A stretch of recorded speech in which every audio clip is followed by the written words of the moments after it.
Coach. And Hawk, first of all, congratulations on the win, man. 8-2 the final. A very different game from last night to this afternoon. Yeah, I loved our compete today. Thought our pitching staff was unbelievable.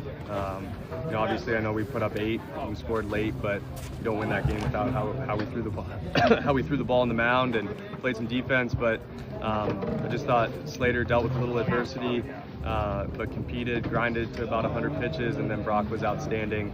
Max did his thing and some leverage, and then Chuck just really shut off any momentum.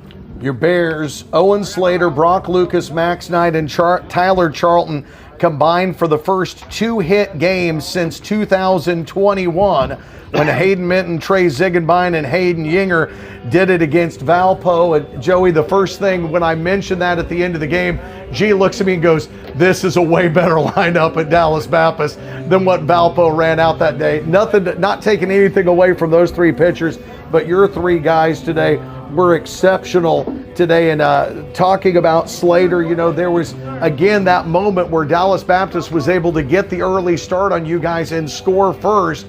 But this time the reaction, the compete that you were talking about was different from the Bears. Yeah, I thought Slater did a good job just competing.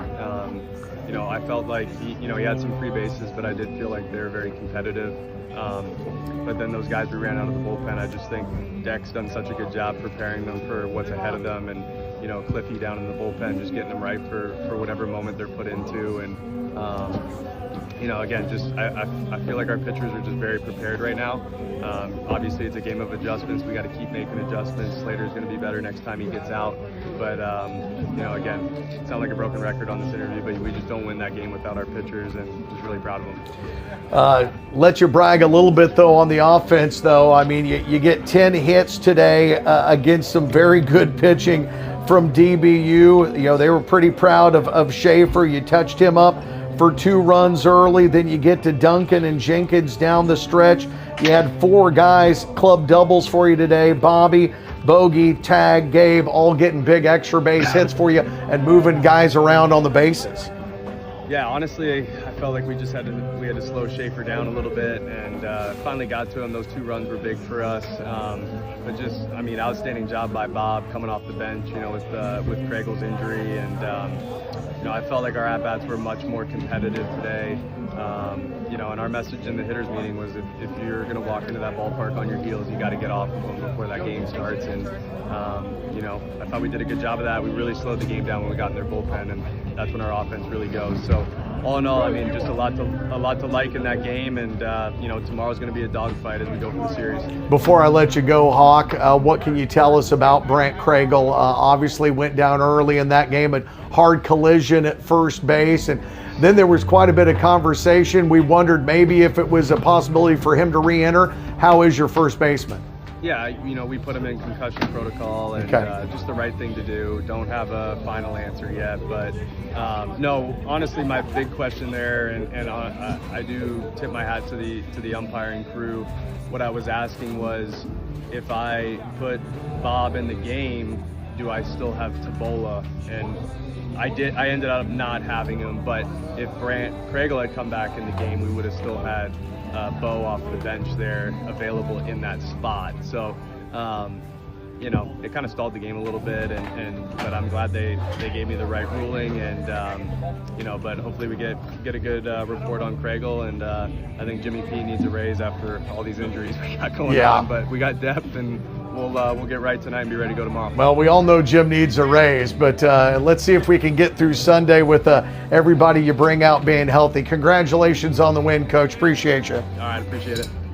Now we'll go down to, obviously, Coach talking a lot about the pitching and these 4 young men that combined for a 2-hitter here in this one.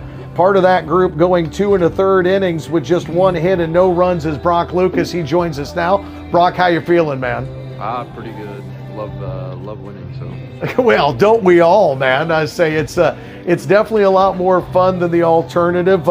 Tell me what it's like trying to go through this DBU lineup. I imagine it's a lot like trying to go up against the Bears hitters when you're at practice during the week. Yeah, they have a really talented lineup. Just attacking early, and when you fall behind, that's when pitchers have a little more trouble. So just attacking early and staying on the attack. 2 strikeouts, 1 walk for you today. You don't allow a run. How did you feel about your performance today? What was good? What was bad for you? I felt really good. The walk I had was a competitive walk, but a couple pitches I'd like to have back on the base hit. Had the guy 0-2 early, but hand the ball off to Max. I got the utmost confidence in him that he was going to do his thing. So. Well, I say that that's definitely a good guy to be able to hand the ball to, and he was spinning it at a high rate again today. How does this series, with the split now going into Sunday, how does this compare to what you're used to when you were playing before with the Tigers? It's exciting. It's exciting being in a series, having a chance to win a series, and 1-0 mindset. Just another game. Well, it was a good game for you today. Congratulations on the win, and we'll go out and try to secure a series on Sunday. Sound good? Sounds good. Thank you. Go Bears. Go Bears. That's Brock Lucas, a part of the